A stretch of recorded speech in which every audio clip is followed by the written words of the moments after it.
Deep Currents. Deeper Lessons. A Fish's Tale of Salt, Silence and Soul by Kateb Nuri Alim Shuna. I wasn't born for company. Let's just start there. I'm not one of those glittery, gregarious fish that school in shimmering thousands, moving like some sequined mob at a disco ball reunion. No, I'm more of a loner, a shadow under coral. The last to the party, if I go at all. The one who swims left when everyone else swerves right. I'm the fish who contemplates the texture of silence and swims not to chase, but to escape the noise of everyone else's frantic flapping. But the ocean, she doesn't let you stay hidden forever. She's a moody mother, wrapped in turquoise silk one moment, then thrashing like a goddess scorned the next.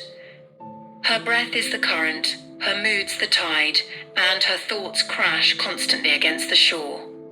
Everything here is connected, every fin, every scale, every bubble of salt and shadow. Even a fish like me, allergic to attention and group chats, can't help but get swept into something greater. And so began my, let's call it an unwanted spiritual retreat. Day 1. Dolphins. My social anxiety. They came spinning in like caffeinated acrobats, the spinner dolphins. You'd think they were on some celestial joyride corkscrewing through the sea like galaxies on espresso. Their bodies flickered like the sun had installed disco lights in their skin. And boy, could they talk. Chirps, clicks, squeals. It was like hanging out with children who had just discovered sugar and poetry. You don't dance? One asked, mid-spin. I meditate while moving, I replied dryly, hoping my sarcasm would send them speeding off. Didn't work. They circled me like I was some mythical relic, the mysterious, unsocial fish of the deep. I was tempted to fake a cramp just to escape, but something about them cracked my scales a little. Maybe it was their laughter, unapologetic and full of sun. Maybe it was their joy, unbothered by depth or danger. Lesson 1. Joy is a rebellion. Even in the abyss, some souls spin. Day 3. The orca encounter. Now they were different. Orcas don't dance. They glide sleek and deliberate, like royalty in monochrome tuxedos. When an orca arrives, the water pays attention, the sea stills. Even the arrogant barracuda shuts up. One approached me, a massive male, eyes wise and heavy with stories. I was sure he'd swallow me whole, or worse, lecture me on finding my inner pod. But he didn't. He just floated near, watching me with the patience of time itself. You don't belong to anyone? He asked. Nope. Even stars belong to constellations, he rumbled. And then he left. No splash, no demand. Just the haunting echo of his wisdom trailing behind his dorsal fin like incense smoke in cathedral water. Lesson 2. Even the lone star serves a design. Solitude is sacred, but connection is cosmic.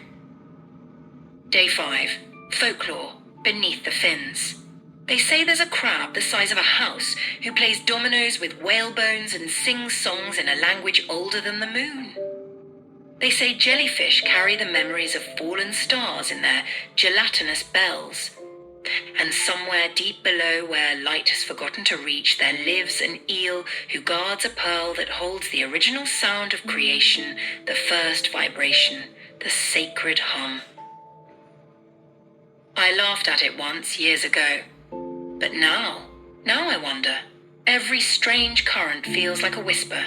Every glow from a bioluminescent fish feels like Morse code from the divine. The ocean is a library of secrets, and some truths are stored in the most slippery scrolls. Lesson 3. Just because it sounds absurd doesn't mean it's not sacred. Humor is the sea's way of sneaking truth past our defenses. The jellyfish and the joke of life. One day I swam into a jellyfish. Classic antisocial move, too deep in thought, not enough awareness. Got stung. Hurt like a divine slap. The jellyfish didn't even apologize. They always float around like they're late for something important, I muttered, wincing. Then I realized they don't swim. They surrender. They trust the current. They pulse and drift, navigating not by direction but by surrender, floating monks with poison rosaries. And there I was, tense, overthinking everything, zigzagging like a guppy on caffeine. Maybe the joke was on me. Lesson 4. Sometimes getting stung wakes you up. Sometimes surrender is strategy, not weakness. Day 10. Fish with funny faces and big hearts. I met a pufferfish who puffed up any time someone asked him about his dreams, said he wanted to be a cloud someday. I'm working on the shape, he'd grin. I didn't have the heart to tell him that fish don't float into skies. There was also a parrotfish who claimed to be painting the reef, with his scales leaving little flecks of himself on every coral like brushstrokes. One day they'll call this the Picasso Reef, he insisted. I envied their audacity, their weirdness, their willingness to be. No filter, no apology, just vibrant expressions of whatever spirit swam within them. Lesson 5. The ocean doesn't ask you to be normal. It asks you to be real, colourful, present, alive. The undersea mirror. After weeks of silence, movement, strange friendships, and starlit currents, I found myself floating near the surface where sky kisses sea, and the boundary between worlds becomes a blur. I looked down and saw myself reflected not in a mirror, but in the stillness of knowing, not just a fish, a witness, a traveller, a soul. The sea had stripped me of ego, sarcasm, even my reluctance, and what remained wasn't loneliness. It was solitude transformed. Lesson 6. The ocean doesn't change you. It reveals you. The true you beneath the shells you cling to. Final thought, but not the final swim. Do I still avoid schools of fish? Yes. Especially the flashy ones who won't shut up about plankton-based keto diets. But I've learned to swim with an open heart, even if only briefly. I still scoff at over-friendly dolphins, but I've learned to spin, once in a while, just for the thrill of it. I still drift towards shadow, but I light up sometimes like those fish who carry lanterns in their bellies because I finally realized I've been glowing all along. The ocean is not just water, it's soul, it's reflection, it's mystery. And I am no longer just a reluctant swimmer.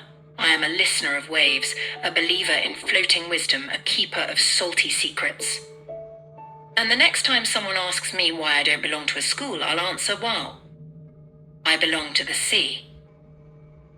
And that, my dear reader, whether you're landlocked or waterbound, is more than enough. Author's note. Because the Creator is the rhythm beneath my waves, I lack for nothing. He guides me through warm currents and hidden sanctuaries.